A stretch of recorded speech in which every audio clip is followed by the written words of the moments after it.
اسئلة مهمة فی حیات المسلم، د مسلمان په ژوند کې اهم سوالونه او اهم مسئلې، د ډېرې خوندورې مسئلې دي او هغه مسئلې دي چې هر مسلمان ورته ضرورت لري. دا د سوال او د جواب په شکل کې دي او د سوال او د جواب په شکل کې دي پر راوړي دي چې یادول هغه اساني او په دې باندې ځان پوه کول اساني. نو موږ به په دې مختصر وخت کې کوشش کوو چې څومره سوالونه بیانولی شو هغه به بیان کوو، د هغې جواب. اسئلة مهمة فی حیات المسلم.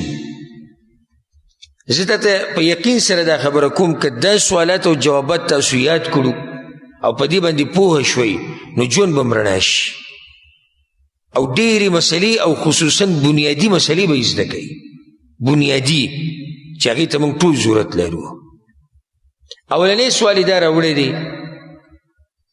چې مسلمان به خپل عقیده د کم ځای نه اخلي او د کم ځای نه به یې زده کوي. آیا هر ځای کې چې عقیده بیانېده جو ته یې زده کوه؟ آیا هر کتاب کې چې څه لیکلی شوي د هغې نه خپل عقیده جوړوه؟ آیا هر سورګیره شاګل دی؟ مطلب دا دی چې څوک هم په منبر ناست دی بیان کوي جو ته عقیده بس دغه عقیده شوه؟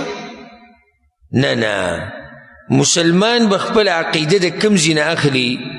جواب یې دا دی وی اخلی بخپل عقیده ازدکی بخپل عقیده من کتاب الله و صحیح سنت نبیه صلی الله علیه وسلم. مسلمان بخپل عقیده د کم ځای نه اخلي؟ د قرآن نه او د پیغمبر صلی الله علیه وسلم د صحیح حدیثونو نه. دی پکې قید لګولی، ضعیف نه. ضعیف حدیثونه ګورې نه چلیږي په احکامو کې او د عقیدې په باب کې ضعیف حدیثونه قطعا نه چلیږي.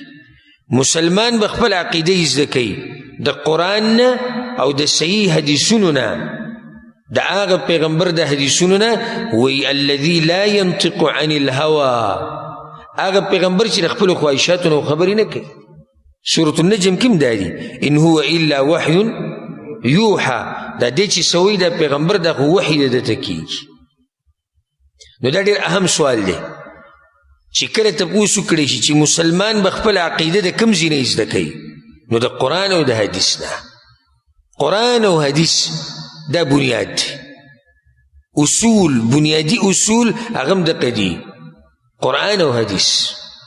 په دې قرآن کې چې څه دي دا به زموږ عقیده وي. پیغمبر صلی الله علیه وسلم چې کومه عقیده بیان کړې ده دا به زموږ عقیده وي. که څوک راته وابي وایي هېڅ خبره نه ده، که څوک غیر مذهبه وایي هېڅ خبره نه ده، که څوک درته متعصبه وایي هېڅ خبره نه ده، که څوک درته هر څه وایي، خو ته به هغه عقیده خپلې چې کومه په قرآن او په حدیث کې ده. او هم دقه یوه عقیده د الله په در کې قابل قبول ده، د دې نه علاوه الله یوه خبره هم نه قبلوي. قرآن او حدیث کې چې کومه عقیده ده صرف دقه قابل قبول ده. نو یو سړی به دا وایي چې دا خو ټول دا دعوه کوي چې موږ قرآن او حدیث والا عقیده زمونږ ده. او زموږ په ملک کې څومره فرقې دي او د دې فرقو باره کې هم 3 نمبر سوال د دې فرقو باره کې دی. زموږ په ملک کې څومره فرقې دي او هر فرقه دا دعوه کوي چې موږ عقیده د کوم ځای نه اخیستې ده؟ د قرآن او د حدیث نه. نو دا مسله یاده کوي، یوه صرف په دعوه باندې کار نه کیږي. ګورې تا نه ما تپوس وکړو ته عقیده د کوم ځای نه اخلي؟ تا وایي زه د قرآن او حدیث نه عقیده اخلم. په تشه دعوه باندې کار نه کیږي، ته به دا راښکاره کوې چې او یقینا ستا عقیده د قرآن او د حدیث نه اخیستې شوې ده.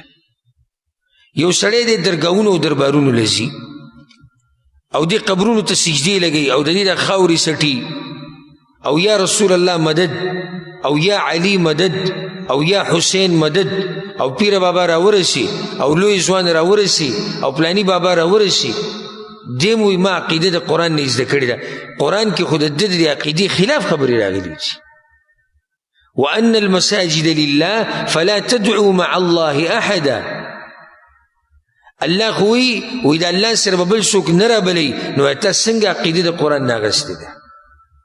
صرف تش په دعوه باندې ګوره کار نه کیږي.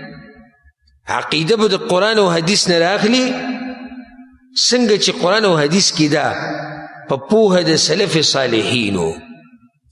دا ټکی به ورسره لازم اضافه کوئ. قرآن او حدیث باندې به عمل کې په پوهه د چا؟ د سلف صالحینو. او سلف صالحین چا ته وایي؟ صحابه کرام، تابعین او تبع تابعین. دا درې پیړۍ دي. وجه دا ده حدیث کې دا راځي خیر الناس قرنی ثم الذین یلونهم ثم الذین یلونهم. غوره پیړۍ په خلکو کې قرن پیړۍ ته وایي. سل کال یو قرن. نو غوره قرن او غوره زمانه او غوره پیړۍ پیغمبر صلی الله علیه وسلم یاغه ده په کوم کې چې زیمه یعنی صحابه کرام چې پکې دي. بیا په دوی پسې تابعین دي، بیا تبع تابعین دي، دا غوره خلک دي. نو موږ به په قرآن او حدیث باندې عمل کوو په پوهه د دغه سلف صالحینو. ځکه که هر سړی قرآن راولي اوس په ظاهر کې چې څه دي بس دغه شانې د ده په دماغو کې چې څنګه راځي هغه شانې بیاني، نو دا خو به دی نقصان جوړ کړي. نو قرآن او حدیث په منو په پوهه د سلف صالحینو. صحابه کرامو په دې آیت څنګه عمل کړو، تابعینو دا آیت څنګه واضح کړی دی، په دې حدیث باندې هغوی څنګه عمل کړی دی، دا مسلې به موږ د هغوی نه زده کوو او د هغوی په نقش قدم به روان یو. نو عقیده به د کوم ځای نه زده کوئ؟ د قرآن او د حدیث نه په پوهه د سلف صالحینو. دغه یو عقیده الله قبلی چې هغه د قرآن او حدیث نه اخیستی شي. دویم سوال یې دا راوړی دی او دا ډېر اهم سوال دی، ډېر اهم سوال دی. وایي چې اذا اختلفنا، کله چې زموږ په منځ کې اختلاف راشي، فإلى أي شيء نرجع، که اختلاف راشي نو رجوع به چا ته کوو؟ دغه شان سوال دی که نه؟ که زموږ په منځ کې اختلاف راشي نو رجوع به چا ته کوو؟ ډېر ښکلی سوال دی. اول خو په دې خبره ځان پوه کوئ چې اختلاف د انسانانو په منځ کې دا طبیعي خبره ده. دا څه ده؟ طبیعي خبره. اختلاف به راځي. وجه د اختلاف دا ده چې د ټولو ذهن یو شان نه دی، د ټولو سوچ یو شان نه دی. لازم به اختلافات راشي. په یو مسله کې به اختلاف راشي.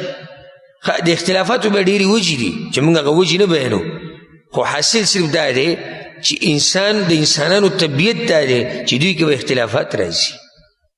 خو زما او ستا منځ کې اختلاف راغی او ستا او د هغه په منځ کې اختلاف راغی او د یو قوم د قوم سره اختلاف راغی، نو موږ به څه کوو؟ چا ته به واپس کیږو چې د اختلافات ختم شي؟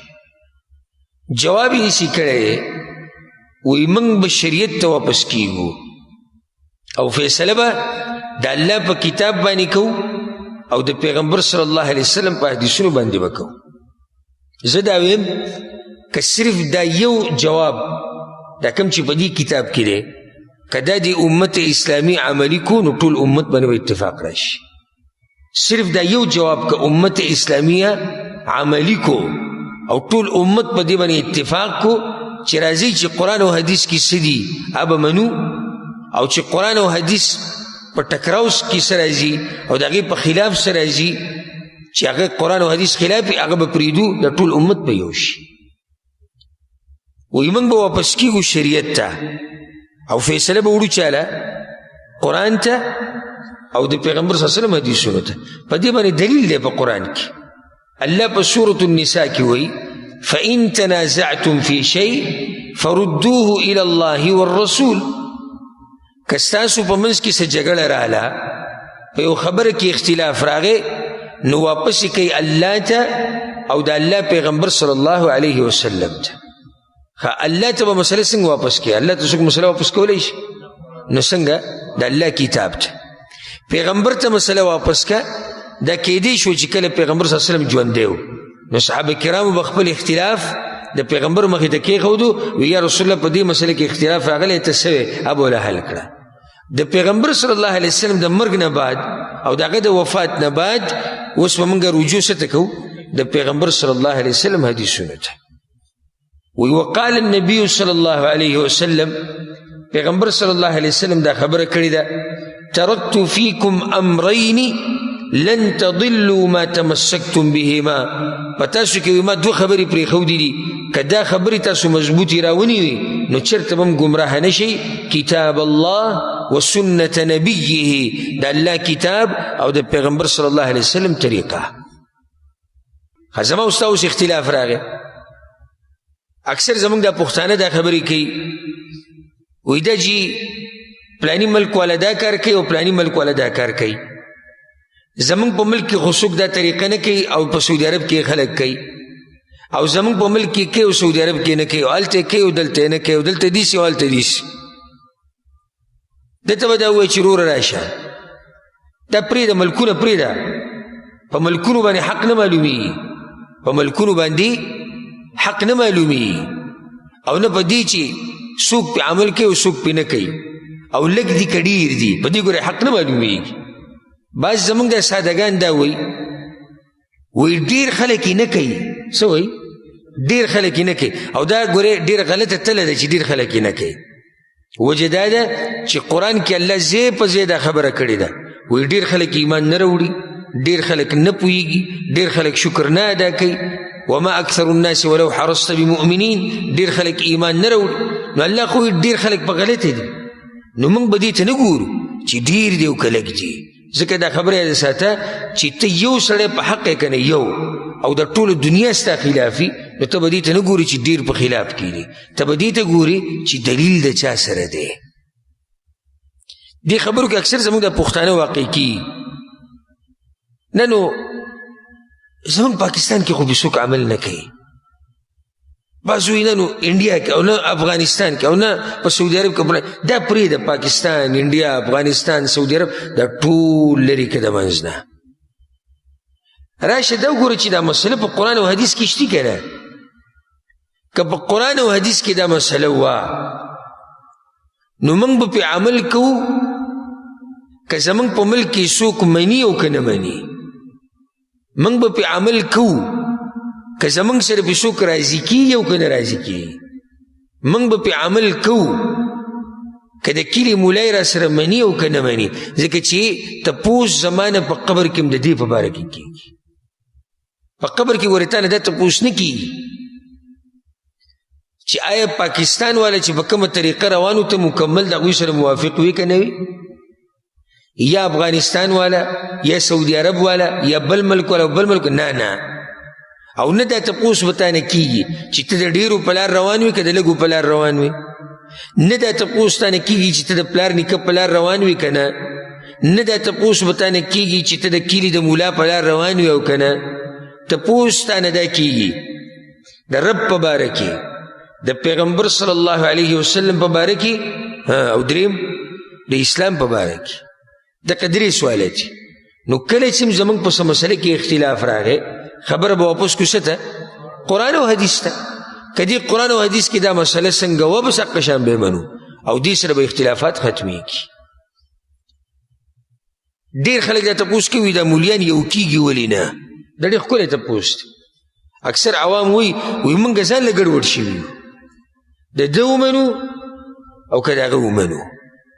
په دې باندې ښکلی مثال زه اکثر د ملګرو له ورکومه، د سعودي عرب د علما چې دي ټول متفق دي، اگر که بعضو مسلو کې اختلاف شته خو هغه فروعي مسایل دي، هغه هېڅ خبره نه ده، او اختلاف موجود چې د انسانانو طبیعت.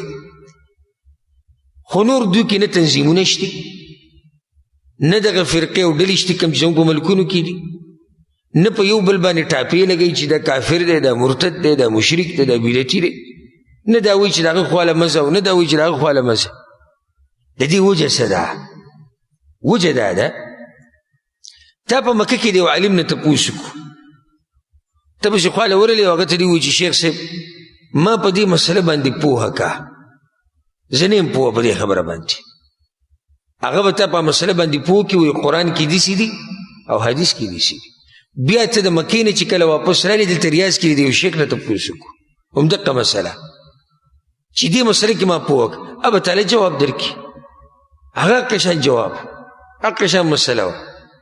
خو زموږ ملک له چې لاړ شي تا په سوات کې د یو عالم نه تپوس وکړو د هغه خپل جواب دی، په دیر کې دې تپوس وکړو هغه بل جواب دی، بیا دې په درګۍ کې تپوس وکړو د هغه بل جواب دی، بیا دې چارسده مردان کې تپوس وکړو د هغه بل جواب دی، پېښور کې بله مسله ده، کراچۍ کې بله مسله ده، اسلام آباد کې بله، او ټول یعنی هر ځای کې به ته مختلف خبرې اورې، دی یو څه وایي هغه بل څه وایي، دی بل څه وایي هغه بل څه وایي. ځکه عوام وایي موږ ګډوډ شوي یو. وجه څه ده؟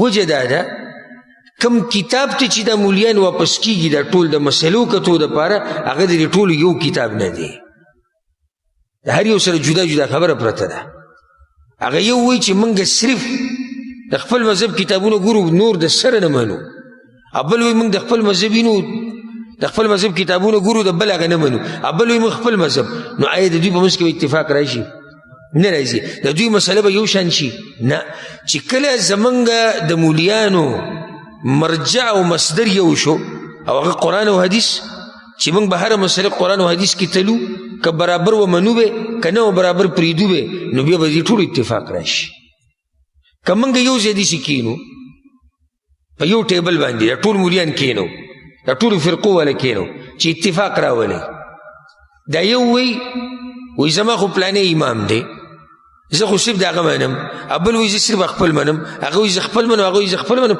یو پکې وایي زه قرآن او حدیث به چې صحیح ځای منم د دوی به اتفاق راشي نه راځي اتفاق په څه راځي چې قرآن او حدیث راوالي د دسترخوان په منځ کې کښېږدي د ټیبل په منځ کې کښېږدي چې ای مولیانو صاحبانو ای قاریانو ای علماو ای مفتیانو او ای عوامو دا د الله خبرې دي دا د پیغمبر صلی الله علیه وسلم خبرې دي په دې کې چې څه ومنو به په دې کې چې څه هغه منو به او کومه مسله چې به د دې خلاف راځي هغه به پرېږدو ته ګورې چې دا ټول امت یو کېږي او که نه یو کېږي نو دا دویم سوال ډېر اهم سوال دی چې کله زموږ په منځ کې اختلاف راشي نو څه ته به واپس کېږو قرآن او حدیث ته اختلافات په دغې باندې ختمېږي اختلافات په دې نه ختمېږي چې ته به صرف دا وې چې زه د خپل ملا په لار یم بس د بل چا نه منم بل وایي زه د بل چا نه منم بل وایي زه د بل چا نه منم ځکه خو زمونږ په دې ملک کې اچار دی ورب الکعبه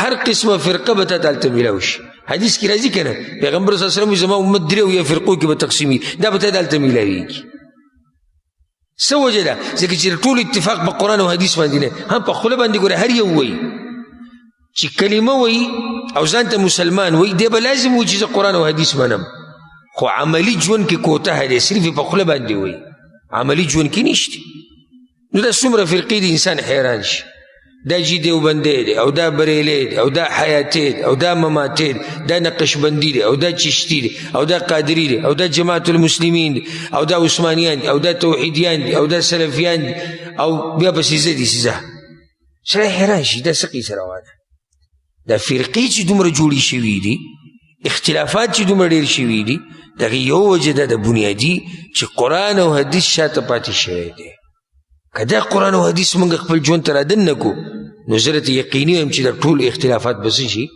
دا به ختم شي نو په دې باندې به اکتفا وکړو په دوو سوالونو باندې باقي چې کوم سوالونه دي انشاءالله هغه به پر روان درس کې بیانو زما تاسو نه دا درخواست دی چې کتاب تاسو سره دی او کومه ژبه کې چې ستا خوښ دی تا که ژبه کې راغستی چا سره اردو کې دی چا سره په پښتو کې دی اوس ګوره دا ګوره خوږې مسلې دي سره د دلیله نو دا مسلې یادوئ سوال څه دی وایي چې کله زموږ په منځ کې اختلاف راشي نو څه ته به واپس کېږو قرآن او حدیث دلیل پې څه دی دغه آیت پکې شته آیت لیکلی که نه یې لیکلی فإن تنازعتم في شيء فردوه إلى الله والرسول دا آیت یاد کوي دا حدیث دا ټکړه یاد کوي ترکت فیکم امرین لن تضلوا ما تمسکتم بهما کتاب الله وسنة نبیه صلی الله علیه وسلم